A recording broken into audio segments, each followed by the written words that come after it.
ਵਾਹਿਗੁਰੂ ਜੀ ਕਾ ਖਾਲਸਾ ਵਾਹਿਗੁਰੂ ਜੀ ਕੀ ਫਤਿਹ। ਗੁਰੂ ਪਿਆਰੀ ਸਾਧ ਸੰਗਤ ਜੀ, ਚੈਨਲ ਨੂੰ ਸਬਸਕ੍ਰਾਈਬ ਕਰਕੇ ਸਾਖੀਆਂ ਨਾਲ ਜੁੜੇ ਰਹੋ ਅਤੇ ਆਪਣੇ ਸਰਕਲ ਵਿੱਚ ਇਹ ਸਾਖੀਆਂ ਸਾਂਝੀਆਂ ਵੀ ਜ਼ਰੂਰ ਕਰੋ ਤਾਂ ਜੋ ਸਿੱਖ ਇਤਿਹਾਸ ਦੀ ਸਾਂਝ ਵੱਧ ਤੋਂ ਵੱਧ ਲੋਕਾਂ ਤੱਕ ਪਹੁੰਚ ਸਕੇ।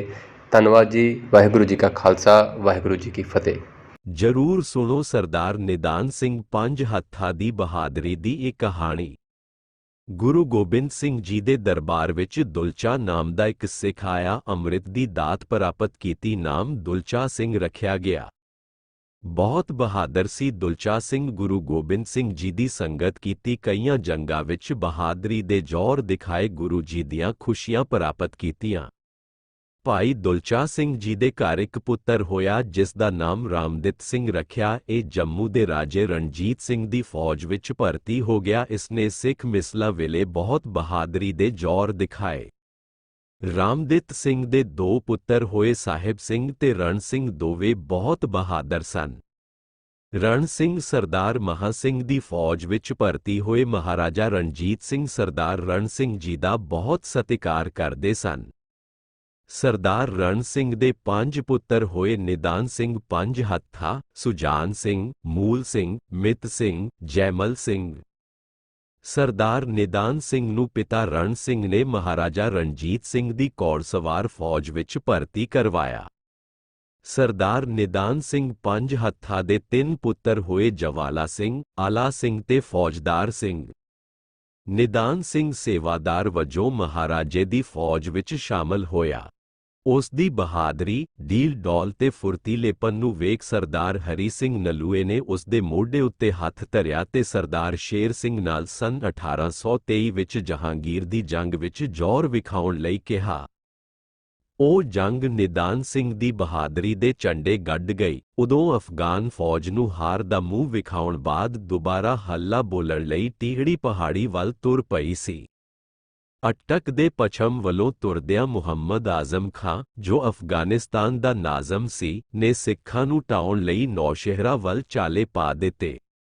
ਸਰਦਾਰ ਨਲੂਏ ਨੇ ਕੁਝ ਗਿਣੇ ਚੁਣੇ ਸਿੰਘਾਂ ਦਾ ਚਾਰਜ ਦੇ ਕੇ ਨਿਦਾਨ ਸਿੰਘ ਤੇ ਮਹਾਂ ਸਿੰਘ ਅਕਾਲੀ ਨੂੰ ਉਧਰ ਮੋਰਚਾ ਸਾਂਭਣ ਦਾ ਹੁਕਮ ਦਿੱਤਾ। ਵੱਡੀ ਗਿਣਤੀ ਵਿੱਚ ਹੱਲਾ ਬੋਲਣ ਆਏ ਅਫਗਾਨੀਆਂ ਨੇ ਗਿਣੇ ਚੁਣੇ ਸਿੰਘਾਂ ਉੱਤੇ ਗੋਲੀਆਂ ਤੇ ਤੀਰਾਂ ਦਾ ਮੀਂਹ ਵਰਾ ਦਿੱਤਾ। ਇਸ ਹੱਲੇ ਵਿੱਚ ਫੂਲਾ ਸਿੰਘ ਅਕਾਲੀ ਵੀ ਕਈ ਹੋਰਨਾਂ ਨਾਲ ਸ਼ਹੀਦ ਹੋ ਗਏ।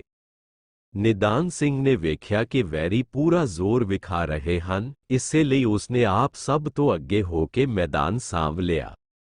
ਪੂਰਾ ਗੱਜ ਕੇ ਜੈਕਾਰਾ ਲਗਾਉਂਦਿਆਂ ਜਿਵੇਂ ਉਹ ਵੈਰੀਆਂ ਉੱਤੇ ਟੁੱਟ ਕੇ ਪਿਆ, ਇੰਜ ਜਾਪਦਾ ਸੀ ਜਿਵੇਂ ਭੁੱਖਾ ਸ਼ੇਰ ਸ਼ਿਕਾਰ ਉੱਤੇ ਚਪਟਾ ਮਾਰ ਰਿਹਾ ਹੋਵੇ।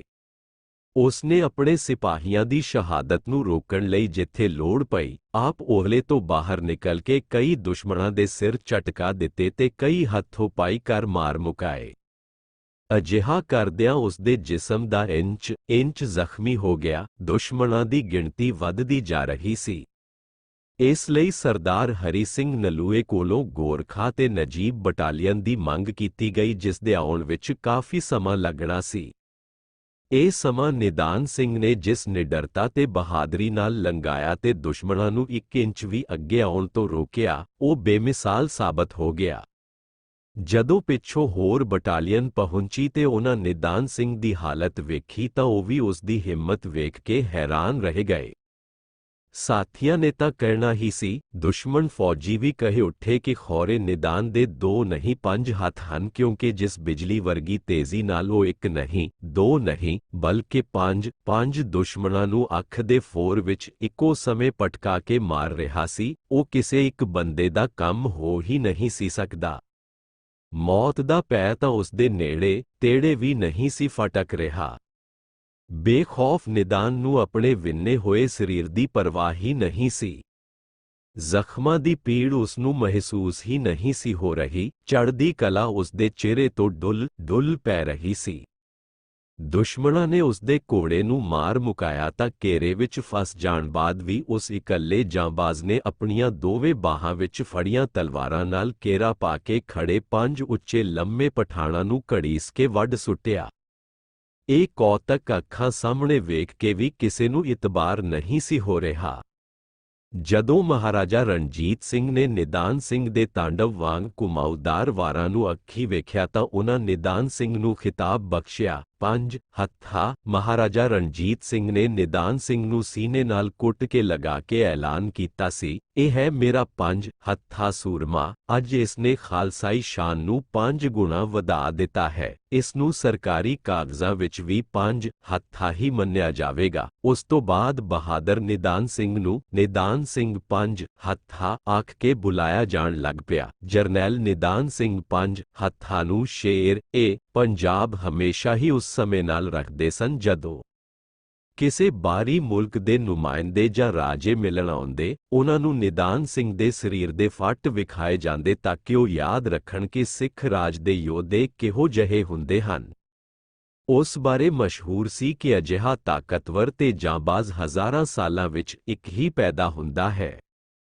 ਨਿਦਾਨ ਸਿੰਘ ਨੂੰ ਪੁੱਛੇ ਜਾਣ ਤੇ ਉਸ ਦਾ ਸਦਾ ਇੱਕ ਹੀ ਜਵਾਬ ਹੁੰਦਾ ਸੀ ਕਿ ਉਸ ਦੀ ਇਹ ਤਾਕਤ ਸਿਰਫ ਸਰੀਰਕ ਨਹੀਂ, ਮਾਨਸਿਕ ਬੁਲੰਦੀ ਵੀ ਨਾਲ ਹੀ ਸ਼ਾਮਲ ਹੈ। ਇਹ ਮਾਨਸਿਕ ਤਾਕਤ ਉਸ ਨੂੰ ਦਸਮ ਪਾਤਸ਼ਾਹ ਵੱਲੋਂ ਬਖਸ਼ੇ ਇਨਕਲਾਬੀ ਜੈਕਾਰੇ ਰਾਹੀਂ ਸਦਾ ਹਾਸਲ ਹੁੰਦੀ ਰਹਿੰਦੀ ਹੈ।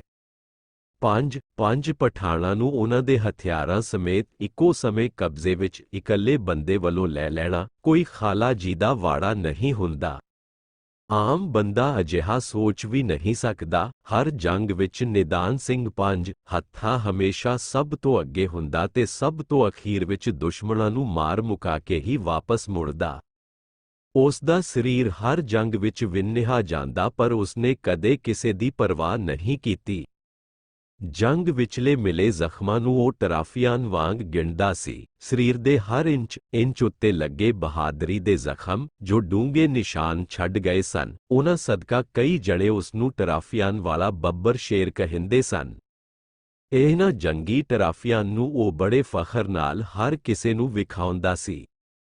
ਇੱਕ ਵਾਰ ਸ਼ੇਰ-ਏ ਪੰਜਾਬ ਨੂੰ ਗਵਰਨਰ ਜਨਰਲ ਲਾਹੌਰ ਮਿਲਣ ਆਇਆ ਤਾਂ ਉਸਨੇ ਨਿਦਾਨ ਸਿੰਘ ਨੂੰ ਮਿਲਣ ਦੀ ਇੱਛਾ ਜ਼ਾਹਰ ਕੀਤੀ।